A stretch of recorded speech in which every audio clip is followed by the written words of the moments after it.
ایک دفعہ کا ذکر ہے کہ کچھ اسٹوڈنٹس نے ٹیچر سے کہا، سر آپ ہمارے ساتھ کرکٹ کھیلیں۔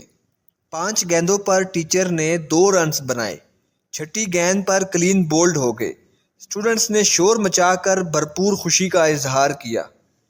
کلاس میں ٹیچر نے پوچھا، کون کون چاہتا تھا کہ میں اس گیند پر آؤٹ ہو جاؤں؟ سب بالرز نے ہاتھ کھڑے کر دیے۔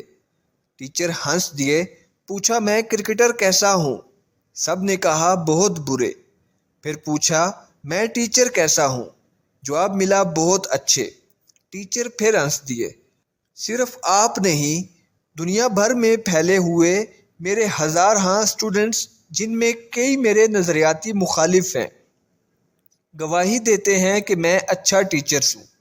راز کی بات بتاؤں، میں جتنا اچھا ٹیچر ہوں اتنا اچھا اسٹوڈنٹ نہیں تھا۔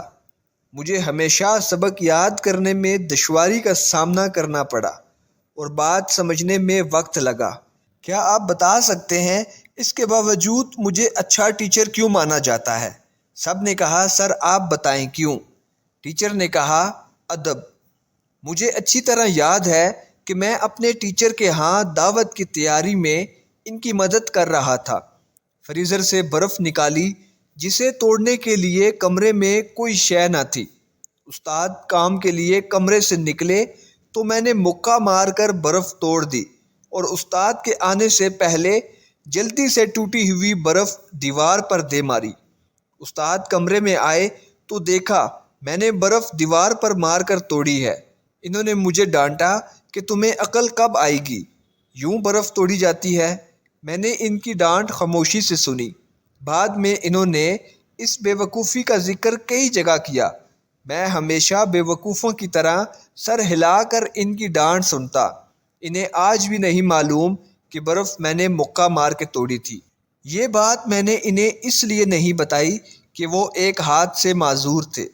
ان کی غیر موجودگی میں میں نے جوانی کے جوش میں مکہ مار کے برف توڑ دی، لیکن جب ان کی معذوری کا خیال آیا تو سوچا کہ میرے طاقت کے مظاہرے سے انہیں احساس کمتری نہ ہو، اس لیے میں نے برف دیوار پر مارنے کی احمقانہ حرکت کی اور لمبے عرصے تک ان کی ڈانٹ سنتا رہا۔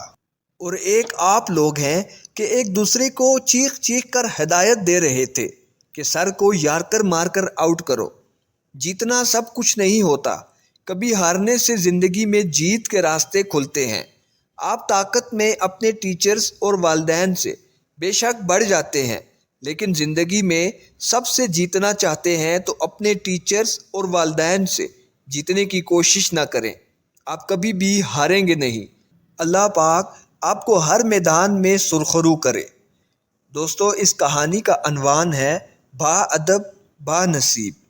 اگر آپ کو ہماری ویڈیو اچھی لگے تو ویڈیو کو لائک کریں، چینل کو سبسکرائب کریں اور ہماری ویڈیو کو دوستوں کے ساتھ لازمی شیئر کریں۔ شکریہ۔